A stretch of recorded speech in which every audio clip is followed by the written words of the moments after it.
की पार्टियों की, नेताओं की और मीडिया की भूमिका पर समीक्षा होगी और क्योंकि मतदान है, सरकार किसकी बनेगी ये तो मतदाता को तय करना है। परंतु हर एक जागरूक नागरिक की ज़िम्मेदारी है, चाहे वो मीडिया से जुड़ा हो, चाहे वो राजनीति से जुड़ा हो, चाहे समाज से जुड़ा हो, चाहे किसी भी तरीके से वो एक्टिविटीज़ कर रहा हो। चुनाव के दौरान सबकी एक ज़िम्मेदारी होती है कि वो कोशिश करे कि जो चुनाव हो मुद्दों पे आधारित हो। वहाँ की जो समस्याएँ हैं, उन पे फ़ोकस रख के किया जाए। लोगों को उनकी जो मुश्किलें हैं, उससे निजात मिल सके और उसके इर्द-गिर्द ही चुनाव लड़ा जा सके। ऐसी कोशिश हर व्यक्ति, हर जागरूक नागरिक की होनी चाहिए। उसी कड़ी में हमारी कोशिश है कि हम उत्तराखंड के जो मुद्दे हैं, उन पे फ़ोकस करें क्योंकि जो उत्तराखंड का खासकर पहाड़ी क्षेत्र है, जिसके लिए उत्तराखंड अलग राज्य माँगा गया था, वो स्थिति से उसकी बद से बदतर होती जा रही है। ये केवल वहाँ के नागरिकों के लिए ही चिंता का विषय नहीं है। ये सभी के लिए, देश के नागरिक, देश के लिए भी, राज्य सरकार के लिए नहीं, केंद्र सरकार के लिए भी और देश के हर नागरिक के लिए बहुत चिंता का विषय है। कोई भी नागरिक, कोई भी क्षेत्र अगर पिछड़ता है, तो वो पूरे परिवार के लिए चिंता का विषय हो जाता है। तो उन्हीं चीज़ों को आगे लाके हम इस पे चर्चा कर रहे हैं कि आखिर क्या ऐसे मुद्दे हैं। तो पिछले उनमें मैंने जो कुछ सीरीज़ जारी की है मुद्दों पे नज़र वाली, उसमें हमने बात की कि वहाँ पे जो मूल मुद्दे हैं, वो जैसे स्वास्थ्य की बात है, तो लोग कुछ तो कर ही रहे हैं, चाहे उस पर काम करें ना करें। शिक्षा की बात कर रहे हैं, रोज़गार की बात कर रहे हैं। तो ये 3 मुद्दों पे तो लोग बातें तो कर रहे हैं, परंतु क्या इनकी जो मूल है, जो जड़ है, जहाँ से ये समस्याएँ पैदा हुई हैं, क्या उन पे भी बातें कर रहे हैं? क्योंकि हम वहाँ पे जब तक लोगों को स्टेबलाइज़ नहीं करेंगे, अब लोगों के पास वहाँ पे कुछ होगा ही नहीं खाने के लिए, रोज़गार तुम दोगे, कहाँ रोज़गार दोगे? अभी जैसे वहाँ पे कोशिश नरेगा को भी रोज़गार का दर्जा दिया गया है या कोई दिहाड़ी मज़दूरी करता है तो उसको भी रोज़गार में काउंट आपकी सरकारें कर रहे हैं। तो क्या इस तरीके की रोज़गार देके तुम वहाँ पे लोगों पहाड़ों को आबाद कर पाओगे या उत्तराखंड की जो दयनीय हालत है, उसमें इम्प्रूव कर पाओगे या उत्तराखंड को उसकी जो समस्याएँ हैं, उसे निजात मिल पाएगा? ये भी बहुत बड़ा सवाल है। तो ये भी देखना पड़ेगा कि सरकारें तो एक प्रकार का जो छल होता है, उस तरह की बातें कर रहे हैं कि नरेगा में जो काम कर रहे हैं 15 दिन जो रोज़गार 100 दिन का रोज़गार साल वो भी मिलता है, नहीं मिलता है, उसको भी रोज़गार मान के चल रहे हैं। अगर कोई दिहाड़ी में काम कर रहा है किसी गवर्नमेंट डिपार्टमेंट के अंदर तो वो भी रोज़गार है। जैसे दिल्ली में अभी हो रहा है, दिल्ली में भी केजरीवाल जी वही कर रहे हैं जो उन्होंने सिविल डिफेंस में रोज़गार दिए हैं, उसको भी कहते हैं हमने युवाओं को इतना रोज़गार दिया और वो तो अच्छा है कि कोरोना या दूसरे में लोगों को रोज़गार मिलने का मौका आया। दिल्ली में उन्होंने और नौकरियाँ दी नहीं, तो सारी सिविल डिफेंस वालों को दे दिया, जिस दिन बुला दिया उनको, उस दिन को पैसा दे देते हैं, जिस दिन नहीं बुलाया, उस दिन वो कुछ नहीं देते हैं और वो उन पर निर्भर है पूरी तरह। तो उसको खैर रोज़गार ऐसा होना चाहिए कि नियमित उसकी जो रिक्वायरमेंट हो हर मंथ की, जो एक न्यूनतम आय की जो एक परिभाषा है, तो वो पूर्ण करना चाहिए और उसकी गारंटी होनी चाहिए। अब ये है कि अब 1 महीने तो तुमने उसको दे दिया, अगले महीने तुमने उसको कुछ नहीं दिया, तो उस महीने वो क्या खाएगा? और तुम कहते हो हमने रोज़गार दे दिया। वही भारतीय जनता पार्टी वाले कह रहे हैं, वही परिभाषा केजरीवाल जी की है। दिल्ली में वो सिविल डिफेंस में दे रखे हैं, लोगों को इसके अलावा कोई नौकरी दे नहीं पाए। सिविल डिफेंस में भी वो डेली वेजेस पे है, जिस दिन उनको वो आएँगे, उस दिन उनको मिल जाएगी, जिस दिन नहीं आएँगे उस दिन उनको नहीं मिलेगी, जिस दिन उनको ज़रूरत होगी बुला लिया जाएगा, पैसा दे देंगे, जब ज़रूरत नहीं होगी, तो उस दिन उनको नहीं बुलाया जाएगा, परंतु उनको खाने की ज़रूरत तो रोज़ होगी। उनको जो मिनिमम रिक्वायरमेंट है तो रोज़ की है। तो जब तक हम रोज़ की रिक्वायरमेंट पूरी नहीं करते, मिनिमम रिक्वायरमेंट पूरी नहीं, तब तक हम उसको रोज़गार का दर्जा नहीं मान सकते हैं। ये अच्छी तरह अंडरस्टैंडिंग होनी चाहिए, ये चीज़ को सरकारों को भी और विपक्ष को भी, जनता को भी, मतदाता को भी ये चीज़ को समझना पड़ेगा। रोज़गार की परिभाषा ये नहीं है कि तुम जब चाहो बुला दो, साल में तुम उसको 2-4 या महीना 2 महीने का काम दे दो और कहो हमने रोज़गार दिया। उसमें भी नरेगा में तो ₹200 की दिहाड़ी मिल रही है और वैसे यहाँ पे सिविल डिफेंस में। तो इस तरीके का एक छल जो हो रहा है वो भी अच्छी बात नहीं है। ये मतलब ये लोगों के लिए, उस क्षेत्र के लिए, देश के लिए भी अच्छी बात नहीं है, समाज के लिए भी अच्छी बात नहीं है। हम कहाँ बढ़ रहे हैं, देश को कहाँ ले जा रहे हैं, ये भी बहुत बड़ी चुनौती वाली बात है। अब मैं जो यहाँ पे बात कर रहा था, जो अब ये तो खैर इन सरकारें क्या कर रहे हैं, जो चुनाव लड़ रहे हैं, जो चुनावी राजनीति है, क्या कर रहे हैं और कैसे अपने को मैनिपुलेट कर रहे हैं वहाँ पे लोगों को भरला के कि हमें रोज़गार दिया, हमने दिल्ली में इतना रोज़गार दिया, हम वो कह रहे हैं हमने उत्तराखंड में इतने रोज़गार दिए, परंतु दोनों के दावे इस तरीके के हैं, थोड़ा-सा मैं बताना चाह रहा था क्योंकि हम सबकी ज़िम्मेदारी होती है कि चीज़ों से पर्दा उठाया जाए। अब चीज़ होती है कि वहाँ पे क्या जो समस्याएँ हैं, क्योंकि कुछ लोग ऐसा तो है नहीं, वहाँ पे लोगों के पास पुरुषार्थ है और अपने पोटेंशियल बहुत ज़्यादा है, उसकी कमी नहीं है, परंतु वो हतोत्साहित क्यों हैं, ऐसे कारकों को पे नज़र रखी जाए। उसके लिए सबसे बड़ा कारक है वहाँ पे जंगली जानवर। जंगली क्योंकि कुछ लोगों के जब अचल संपत्ति खेती-बाड़ी है, तो तुम अगर रोज़गार नहीं भी दोगे, तो वो कुछ न कुछ अपनी खेती से कर लेगा। परंतु क्या होता है कि जंगली जानवरों ने वहाँ पे बहुत ज़्यादा समस्या खड़ी कर दी है। जंगल अब इसको थोड़ा-सा मैं जंगली जाऊँ क्योंकि समस्याएँ तो बहुत हैं, परंतु उसमें मैंने पहले भी वीडियो जारी की है। मैं यहाँ पे थोड़ा-सा इस बात पे फोकस इसलिए कर रहा हूँ, क्योंकि इसको लेके मैं कुछ कई बातों पे बात करूँगा और इससे जो प्रभाव पड़ा है, बहुत बड़ा प्रभाव ये जंगली जानवर वाले मुद्दे ने डाला है। तो इस पे हम बात करेंगे डिटेल से, आज का विषय यही होगा, जंगली जानवर और इसको लेके हम डिटेल में बात करेंगे कि इससे हम कहाँ-कहाँ आहत हुए हैं। क्योंकि अब इसके कारक क्या हैं? देखो जंगली जानवर नहीं चाहता कि वो जंगल से बाहर निकले, उसका इंसानों से टकराव हो, वो जंगलों को अपने लिए सुरक्षित मानता है, इंसान की बस्ती में जंगली जानवर भी नहीं जाना चाहता है। हम अक्सर रात को निकलता है और जंगलों में अपने सुरक्षा सुरक्षित समझता है और ये सब चुनौती की बात है क्योंकि जंगली जानवर के लिए भी चुनौती है, अगर वो बस्ती में जाता है तो उसकी जान के लिए भी खतरा है। और जब टकराव होता है तो कभी इंसान वो इंसान को मार देता है, कभी इंसान उसको मार देता है, तो ये सारी स्थितियाँ पैदा हो गई हैं और उत्तराखंड में ये आम हो गया। उत्तराखंड के जब जंगल जल रहे हैं, लगातार जल रहे हैं और वहाँ पे पानी का स्तर जो गिर रहा है, इसका मेन कारण रहा है कि जंगली जानवरों ने जंगल छोड़ दिए हैं। जंगल उत्तराखंड में एक तो जंगलों में अवैध कटान बहुत ज़्यादा हो रही है, दूसरी बात जंगलों में आग बहुत ज़्यादा लग रही है और तीसरी चीज़ जो है पानी का स्तर गिर रहा है। तो पानी की तलाश में भी जंगली जानवर निकल रहे हैं, आग के भय से भी निकल रहे हैं और जंगल उनको सुरक्षित नहीं लग रहा है, जो पहले उनको सुरक्षित लगते थे तो अवैध कटान और इसके जो उनका भय हो गया। अब उनको गाँव की तरफ थोड़ा-सा गाँव से आबादी कम हो गई है, गाँव में लोग कम बसे रहे हैं और झाड़ी बहुत हो गई है, उनको आसानी से वहाँ पानी भी मिल जा रहा है, तो जंगली जानवर भी वहीं बसने लग गए हैं। अब इससे क्या हुआ कि ये सारी स्थितियाँ क्यों आई? अब ये इस पर जानना ज़रूरी है, इसको पहचानना ज़रूरी है कि ये स्थितियाँ क्यों आई? क्योंकि समस्याएँ हैं तो उसका कोई कारण कारण भी होगा, क्योंकि समाधान तभी होगा जब हम कारण को पहचानेंगे। कारण को पहचाने बगैर अगर हम बात करेंगे तो ये समाधान नहीं निकाल सकते। अभी क्या था कि अगर हम चिपको आंदोलन की बात करें तो चिपको आंदोलन क्यों हुआ इसका भी थोड़ा-सा समझना ज़रूरी है। और उसके बाद चिपको आंदोलन के बाद वन अधिनियम आया, उसका क्या इम्पैक्ट हुआ, ये सारी चीज़ें आखिर लोगों ने चिपको आंदोलन क्यों किया ये समझना बहुत ज़रूरी है। अगर उत्तराखंड को बेहतरी की ओर बढ़ना है, जो सरकारें चिपको आंदोलन को नहीं समझ सकती, लोगों की भावनाओं को नहीं समझ सकती, वो उत्तराखंड का भला नहीं कर सकती, क्योंकि उत्तराखंड ऐसा क्षेत्र है जहाँ पे अभी 85% भू-भाग वन भूमि है और वनों की ऊपर निर्भर वहाँ की ज़िंदगी है। तो वहाँ इस चीज़ को समझना ज़रूरी है। जब वन अधिनियम नहीं था, तो वहाँ पे वन विभाग ने बहुत लोगों के साथ मिलके वहाँ पे भू संरक्षण पे बहुत ज़्यादा काम किया, सॉइल कंज़र्वेशन पे बहुत काम किया। वहाँ पे लोगों को खेत बनाने के लिए पैसे दिए और उसमें खुद अपनी निगरानी में खेत बनवाए और अगर वो उनके मापदंड को पूरा करते थे, तो उनको पैसा भी देते थे। उसके बाद बागवानी करवाई, बाग लगवाए, गड्ढे करवाए, खाद दी, उनकी तार-बाड़ करवाई, उसके लिए भी सॉइल कंज़र्वेशन या भू संरक्षण डिपार्टमेंट ने के माध्यम से वन विभाग ने बहुत काम किया। और इसलिए क्या हुआ कि लोगों ने भी अपने निजी वन वहाँ पे लगवाए, अपने गोचरों को भी वनों में बदला, तो सारा ये सॉइल कंज़र्वेशन ने वहाँ पे बहुत काम किया। वन अधिनियम जब नहीं बना था, उससे पहले की बात मैं आपको बता रहा हूँ। तो वो सारा जब काम किया, तो एक वनों और लोगों के बीच में एक गहरा रिश्ता हो गया, घनिष्ठता बढ़ गई। जंगलों में उनके मवेशियाँ चरते थे, जंगलों में उन्होंने पानी को संचित करने के लिए बड़े-बड़े खाव बनाए थे, ये पीढ़ियों से चले आ रहा था वनों और उसका। फिर बाद में जब पेड़ों के साथ उनका लगाव हो गया, पेड़ों को लगाना, पेड़ों में कंधों में पानी लेके खुद वहाँ पे पानी डालना, एक उनका अपना हॉबी टाइप की भी वहाँ के लोगों की बन गई थी कि पेड़ों की रक्षा करना है, पेड़ को पालना है, पेड़ों को एक उनका एक वो जो हो गया था, एक अपना रिश्ता टाइप का पेड़ों से हो गया था। और जब ये एक पेड़ों की कटान शुरू हुई, तो कहीं न कहीं उनको इस चीज़ का वो लगा, झटका लगा और अच्छा नहीं लगा, तो वो उसके खिलाफ लामबंद हो गए, खड़े हो गए, उन्हें पेड़ नहीं काटने दिए। और दूसरी ओर जब सरकार ने जिनकी उनकी इस पेड़ों और वहाँ के गाँव वालों के आपसी रिश्ते को, आपसी समझ को, एकाग्रता को मतलब नेगेटिव लेते हुए वन अधिनियम 1980 थोप दिया और उस अधिनियम को इतना वो कर दिया कि वहाँ से तुम वनों में आप उससे इनका सीधे संबंध विच्छेदित हो गए। और उसके बाद क्या हुआ कि एकदम वहाँ के लोग कट गए जंगलों से और उसने तब से वहाँ पे बर्बादी शुरू हो गई। एक चीज़ तो ये है और जो वन बर्बाद हो रहे हैं और दूसरी चीज़ क्या होती है कि वहाँ की जो आजीविका थी वो वनों पे बहुत निर्भर थी। मवेशी अब चल तो वनों में चरते ही थे, साथ में वनों से जो इमारती लकड़ी का मामला है और पत्थरों का मामला है, वहाँ के जो मकान हैं और जितना भी वो कंस्ट्रक्शन या कोई भी काम करते थे, वो पत्थर लकड़ी या पत्थर पर बहुत उनको वहाँ की आजीविका निर्भर करती थी। और वो सारी चीज़ें कहाँ से आती थी? वन से आती है। तो अब क्या हो रहा है वहाँ पे मकान भी सीमेंट के, ईंट के और लोहे के बन रहे हैं। तो अगर ये वो सारी चीज़ें बाहर से जाती है, जो ना वहाँ पे सीमेंट की कोई ऐसा कल कारखाना है, ना लोहे का है, ना ईंट का है, सब बाहर से जाते हैं। अब वहाँ की इकोनॉमी भी वहाँ नुकसान हो रही है, जो भी वहाँ का पैसा लोग कमा रहे हैं, वो वहाँ के विकास पे लगाने के बजाय वो बाहर से लाके वहाँ पे अपना मकान लगा रहे हैं, 20-25 लाख खर्च करके, कहाँ-कहाँ से लोहा जा रहा है, कहीं से सीमेंट जा रहा है, कहीं से ईंट जा रही है। यहाँ तक कि मिस्त्री भी वहाँ के कारीगर सीमेंट का काम जानते ही नहीं है, ईंट का काम जानते ही नहीं है, वो भी कारीगर भी वहाँ से आ रहा है। लकड़ी का कारीगर भी जैसे वहाँ का लकड़ी का कारीगर था, वो अब वहाँ वैसा है नहीं।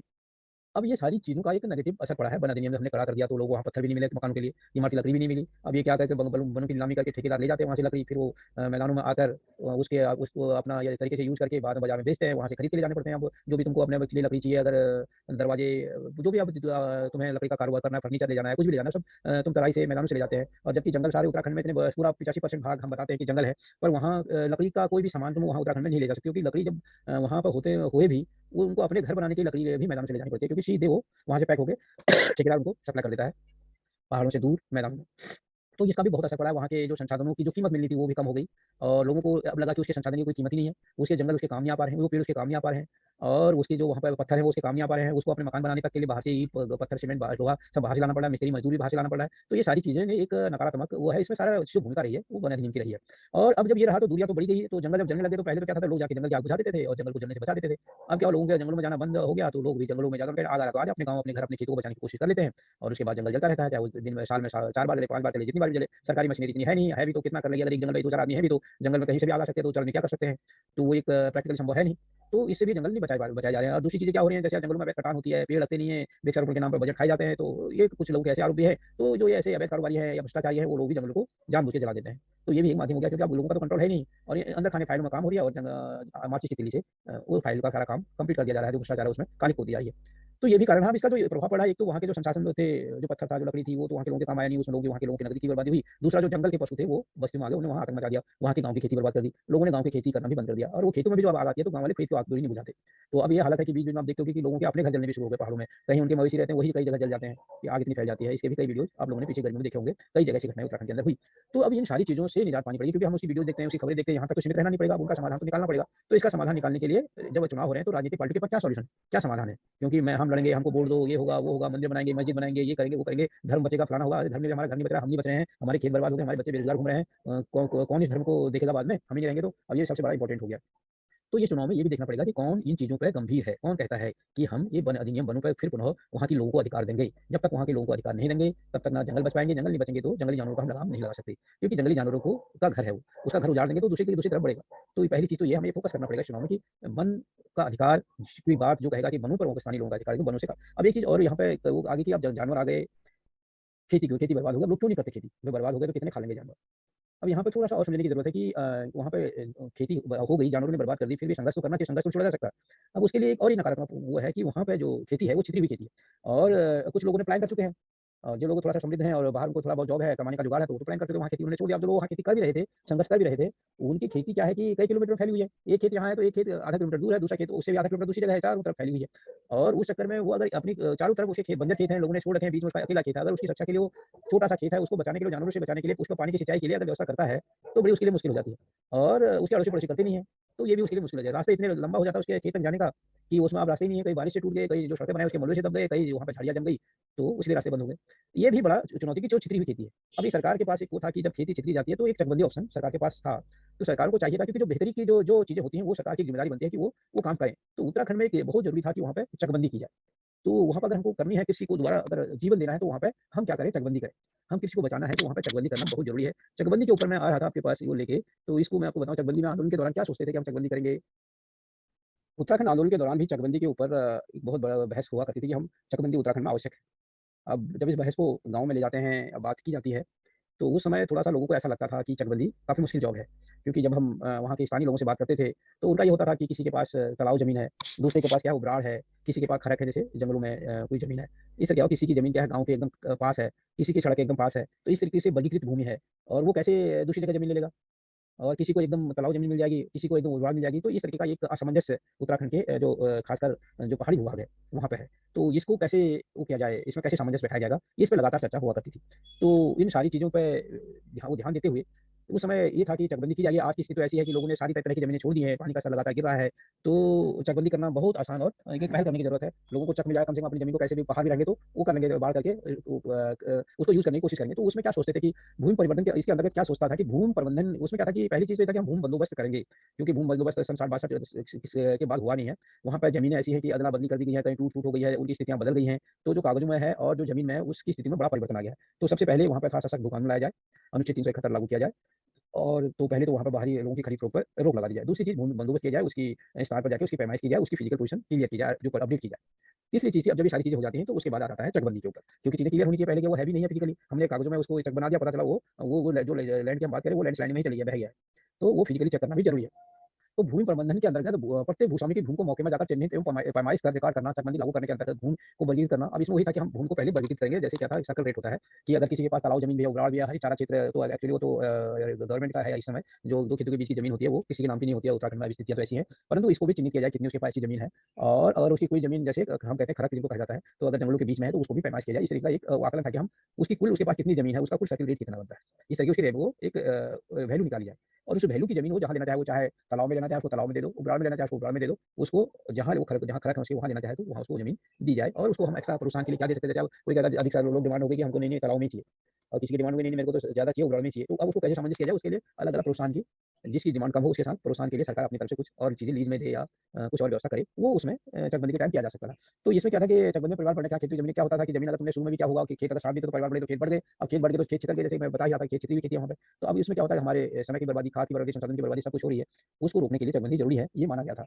तो ये तो मैंने सारा ज़िक्र किया है कि कैसे करना था, तो वहाँ पे यही था कि वहाँ पे पैमाइश की जाए स्पॉट पे जाके और पैमाइश करने के बाद उसका एक फिज़िकली है, नहीं है, क्या पोज़ीशन है, उसके बाद उसकी कॉस्टिंग की जाए। कॉस्टिंग करने के बाद अब उसके उसमें पेड़ भी होंगे उसके अपने बगीचे भी हो सकते हैं, दूसरी संपत्ति भी हो सकती है, तो उनका सारा कैलकुलेशन किया जाए और उसके बाद उसको उसी हिसाब से दूसरी जगह ज़मीन दी जाए, इकट्ठी ज़मीन दी जाए, उतनी वैल्यू की, इकोनॉमिक वैल्यू की। मतलब कुल मिला के ये था कि ज़मीन की इकोनॉमिक वैल्यू निकाली जाए। उस कॉस्ट निकाल के उतनी कॉस्ट की उसको ज़मीन दी जाए और जिस ज़मीन का जो वो नहीं है, कोई वो नहीं है, इंटरेस्टेड कम है लोगों में, जैसे क्या हो सकता है उबराड़ वाली ज़मीन लोग कम लें। अपना चाहे कोई चाहे कि मैं क्यों ना यार उबराड़ में, वहाँ तो कुछ होगा नहीं।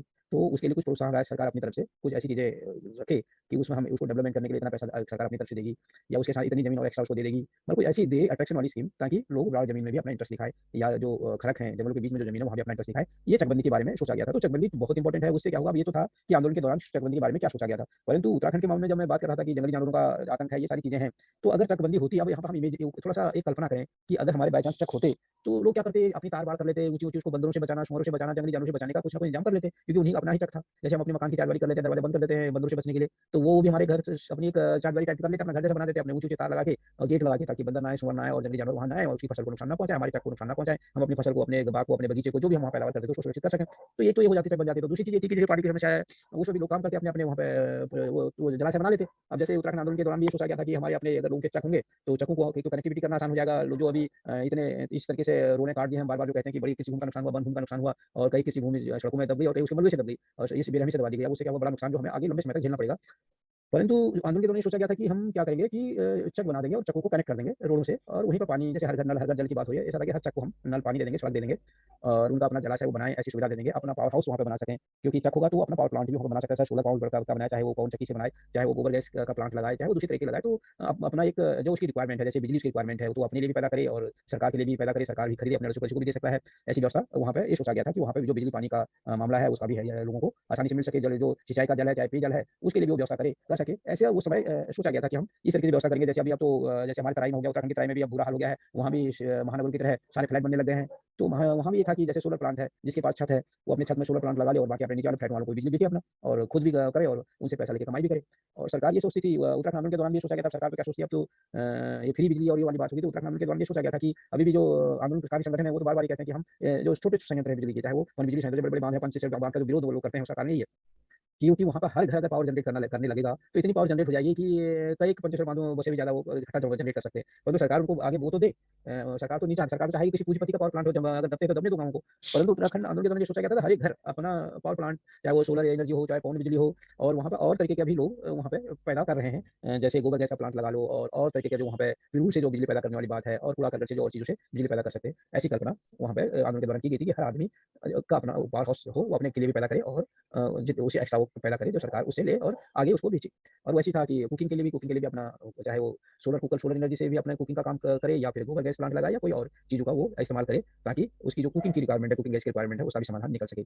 और जो अभी था पानी का, तो पानी का इतनी बारिश उत्तराखंड में होती है, तो कैसे क्या था कि एक तो था कि वहाँ पे वाटर रिजर्व हो, वहाँ का पानी का रिजर्व गवर्नमेंट भी करे और लोग अपने निजी यूज़ पे भी करें। हर खेत का ढाल को अंदर को किया जाएगा, वहाँ पर हर खेत में जितना पानी गिरता है उसको वहीं संचित करने का अंडरग्राउंड रिजर्व बनाए जाएँगे, ताकि जैसे अगर पानी की कमी हो, खेतों को सिंचाई की ज़रूरत हो, तो उस पानी को खींचकर दोबारा खेत की सिंचाई भी की जा सके।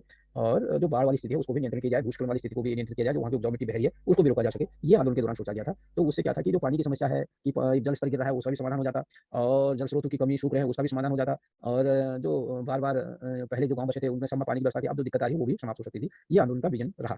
अब क्या हुआ कि सरकारें तो वही जो शहरी कल्चर है वो वाला वहाँ पे कार्य कर रहे हैं और उनका कोई उसका उद्देश्य नहीं है कि वहाँ के अनुकूल, वहाँ की परिस्थितियों के अनुकूल, वहाँ के संसाधन के अनुकूल कैसे काम किया जाए, वो देखना ज़रूरी है। तो वो ये ज़िम्मेदारी किसकी है? जितना भी जो भी जागरूक समाज है, जो भी जागरूक व्यक्ति है, उनको इन मुद्दों को उठाना ज़रूरी है। अब रोज़गार के ऊपर बात आ रही है, रोज़गार का मैंने कहा कि अब वो तो नरेगा पे जो काम कर रहे हैं उसको भी रोज़गार ही बता रहे हैं, जो यहाँ पे सिविल डिफेंस में काम कर रहे हैं, उनको जिस दिन काम ज़रूरत पड़ी बुला दिया, जिस दिन नहीं पड़ी तो नहीं बुलाया और खाना तो रोज़ है, तो खाना रोज़ है तो रोज़गार भी रोज़ के लिए चाहिए। तो उसके लिए भी ये कल्पना थी कि पहली चीज़ थी कि भई हम निजीकरण पे रोक लगाएँगे, ठेकेदारी पे रोक लगाएँगे और जो भी चीज़ें होंगी, वो लोगों को एक तो अपना काम करें लोग, पहली चीज़ तो थी कि लोग अपना काम करें। दूसरी चीज़ थी जो अपना काम नहीं भी कर सकते, तो जो सरकार अपना काम करे। सरकार ठेके में काम देना बंद करे, जैसे पहले होता था। तो पहली चीज़ तो ये जो मैंने बताया कि हम सन जो वन अधिनियम मैंने वार्षिक भू संरक्षण मैंने ऊपर बात की, वो मेरा कहने का यही था कि ये विज़न था आंदोलन के दौरान कि हम खेती को, बागवानी को उसी टर्म में जैसे सन 80 से पहले भू संरक्षण डिपार्टमेंट वन विभाग वाले मिलके करते थे, उसी तरीके से पुनः वहाँ पे लोगों को पैसा देकर उन्हीं के खेतों को सही ढंग से बनाया जाए, कृषि को बढ़ावा दिया जाए, बागवानी को बढ़ावा दिया जाए, पशुपालन को बढ़ावा दिया जाए, पर पशु पैसा दिया जाए उनको, जो जितने ज़्यादा पशु पालेगा उसको इतनी ज़्यादा उसको रॉयल्टी टाइप की दी जाए कि ताकि उसको पशु पालने में उसको प्रोत्साहन मिले, एक लिमिट तक वो पाले। इतने इतने पशु तक हम पैसा देंगे, उसके ऊपर ज़्यादा पालता तो उसके ऊपर है, परंतु ये होना चाहिए पर पशु पर बकरी हम इतना पैसा देंगे डेली। या महीने का पर गाय इतने देंगे और पर भैंस इतनी देंगे। इस तरीके का वहाँ पर प्रोत्साहन राशि का एक कल्पना वो आंदोलन के दौरान रखी गई थी। वैसे खेतों को समतल करने के लिए, खेतों में काम करने के लिए अगर उसके लिए तो ये सारी चीज़ थी, उसके फसल इंश्योरेंस था, ये सारी चीज़ें थी ताकि वहाँ पे लोग खेती भी करते रहें, अपने खेत भी सही करते रहें, उनको उसका उपज भी मिलती रहे, तो दोनों चीज़ें संतुलन बढ़े और जो सबसे बड़ा था जो देश में बाढ़ की स्थिति आती है, भूस्खलन से जो नुकसान होता है, उपजाऊ मिट्टी जो बहती है और जो मैदानों में बाढ़ से जो नुकसान होता है, उसको भी नियंत्रण किया जा सकता था। ये सारी आंदोलन के दौरान का एक रूल मैप था।